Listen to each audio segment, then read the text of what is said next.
जय माँ बगलामुखी, जय श्री महाकाल। नवरात्रि पर ना करें ये 5 काम, दरवाजे से लौट जाएगी माँ दुर्गा और लक्ष्मी। नवरात्र की शुरुआत 15 अक्टूबर 2023 से हो चुकी है और इसका जो समापन है वह दुर्गाष्टमी के दिन 22 अक्टूबर 2023 को होने जा रहा है। कुछ लोग मां के लिए घर के मंदिर में विशेष व्यवस्था बनाने में लगे हुए थे, तो कुछ लोग पंडाल लगाकर भी मां दुर्गा के 9 रूपों की पूजा करते हैं और मां का भव्य स्वागत और पूजा अर्चना कर मां को भोग लगाते हैं। मान्यता है कि 9 दिनों के लिए माता रानी हम सभी के घर में आती है तथा हम सभी को अपना आशीर्वाद प्रदान करती है। इसी के लिए उनकी प्रतिमा घरों में, पंडालों में या फिर भिन्न भिन्न धार्मिक स्थलों पर स्थापित की जाती है और घट स्थापना भी नवरात्र में विशेष रूप से की जाती है।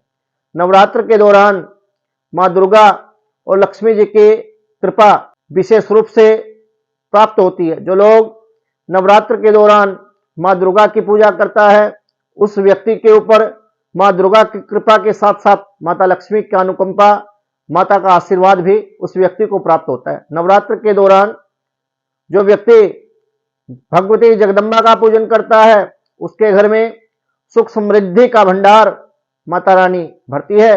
लेकिन गलती से भी यदि आपने ये 5 काम कर लिए तो माता रानी नाराज हो जाएंगे और नाराजगी की वजह आपके लिए मुसीबत बन जाएगी। भक्तों, कुछ लोग अपने घर के मुख्य द्वार पर कचरा या गंदगी, अपने घर के आसपास में कोई कूड़ा करकट अपने घर के बाहर आप इकट्ठा ना होने दें, क्योंकि आपको अपने घर की सफाई अंदर से ही नहीं करनी, अपने घर के आसपास का वातावरण भी आपको शुद्ध और पवित्र रखना होगा। तभी आपके घर में सकारात्मक ऊर्जा का प्रवाह निरंतर बना रहेगा। इस बात का आपको खास ध्यान रखें, अन्यथा खूब पूजा पाठ करने के बावजूद भी आपको माता लक्ष्मी की कृपा, मां दुर्गा की अनुकंपा प्राप्त नहीं होगी। माता रुष्ट होकर के आपके घर में प्रवेश नहीं करेगी, ऊपर से आपके ऊपर दोष भी लगेगा। इससे सुख समृद्धि की घर में कमी आती है, धन हानि की स्थिति घर में बढ़ जाती है।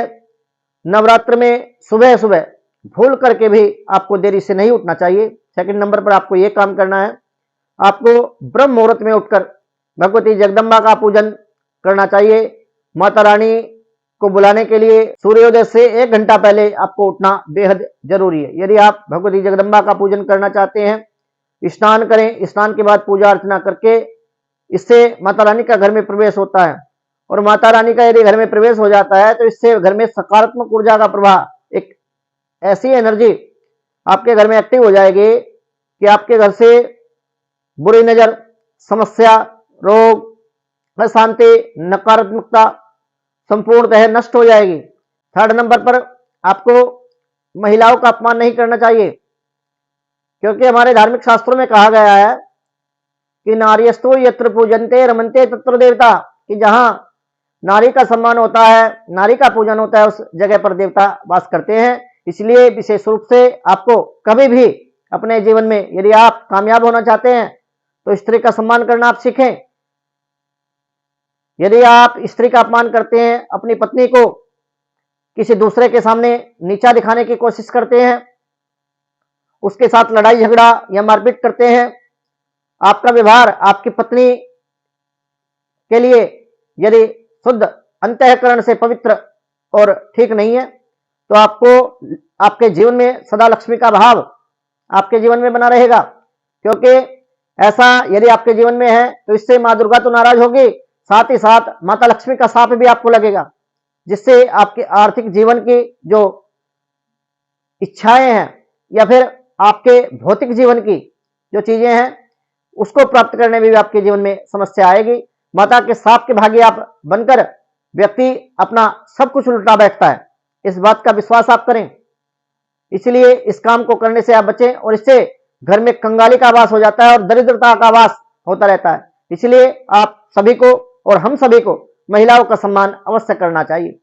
रात को खाना यदि आप खाते हैं, खाना खाने के पश्चात बहुत सारी महिलाएं, मेरी माता बहनें, आलस्य के कारण झूठे बर्तन छोड़ करके व्यस्त हो जाते हैं, जबकि ऐसा शास्त्रों में अनुचित बताया है। शास्त्र अनुचित है यह, क्योंकि जब हम रात्रि में भोजन करते हैं तो हमें अपने भोजन के किए हुए जो बर्तन होते हैं, जो पात्र होते हैं, उनको साफ करके ही सोना चाहिए। और विशेष रूप से जो आपका भंडार घर है, जिसको हम किचन कहते हैं, भंडार घर की भी आपको सफाई अवश्य करके सोनी चाहिए। यदि आप ऐसा नहीं करते तो ऐसा ना करने से माता लक्ष्मी रुष्ट हो जाती है और घर में अन्नपूर्णा प्रवेश नहीं करती, जिससे घर में अन्न धन की कमी हो जाती है। यदि आपके घर में अन्न धन की कमी हो गई तो ये समझ लीजिए कि आपके लिए भोजन के और रोटी के भी लाले पड़ जाएंगे आपके जीवन में, क्योंकि भगवती अन्नपूर्णा ही आपके घर में लक्ष्मी की तरह काम करती है। इसलिए यदि आप दरिद्रता से बचना चाहते हैं और आप चाहते हैं कि आपके घर में भगवती अन्नपूर्णा का वास निरंतर बना रहे, तो इन कामों को करने से आप बचें। खान पान का बेहद ध्यान आपको रखने की जरूरत है। जो लोग व्रत रखते हैं, उनके अलावा भी जो घर में जो लोग होते हैं, उनके अलावा भी जो घर में लोग होते हैं जो व्रत नहीं रखते, वो लोग क्या करते हैं, वो सोचते हैं कि हमारा तो व्रत नहीं है, व्रत तो इन्होंने रखा है तो हम क्यों फरेज करें, हम तो खूब लहसुन प्याज का प्रयोग करें, बाहर जो मिल गया उसको खूब खाएं। परंतु ऐसा करना शास्त्रों में अनुचित बताया गया है, क्योंकि घर में जब कोई एक व्यक्ति सात्विक तरीके से रह रहा है, पूजा पाठ कर रहा है, व्रत उपवास उसने रखा है, तो वह आपके घर की सुख शांति के लिए, समृद्धि के लिए, समझ रहे हो ना इस चीज को। आपको इस चीज को विशेष रूप से समझना होगा। आपको यदि घर में किसी एक व्यक्ति ने उपवास रखा है, भगवती जगदम्बा के लिए नवरात्र का व्रत रखा है, और दूसरा व्यक्ति घर में आकर के कोई प्याज, कोई लहसुन की वस्तु खा रहा है, ऐसा करना बेहद अनुचित है। ऐसा उन लोगों को नहीं करना चाहिए। यदि आप ऐसा करते हैं तो ऐसा करने से माता रानी नाराज हो जाती है और माता रानी की कुदृष्टि के आप पात्र बन जाएंगे, अज्ञानता वसी सही, जिसके कारण आपके जीवन में अनेक समस्याओं का आपको सामना करना पड़ेगा और फिर आपकी समस्या समाप्त नहीं होगी। इसलिए ऐसा करने से आप बचें। भक्तों, मेरे द्वारा दी गई जानकारी यदि आपको अच्छी लगी हो तो आप हमारे यूट्यूब चैनल को सब्सक्राइब अवश्य करें, वीडियो को लाइक करें, शेयर करें, चैनल को सब्सक्राइब करना ना भूलें, ताकि हमारी नई वीडियो का नोटिफिकेशन आपको प्राप्त हो सके। इसी मनोकामना के साथ जय मां बगलाम की, जय श्री महाकाल।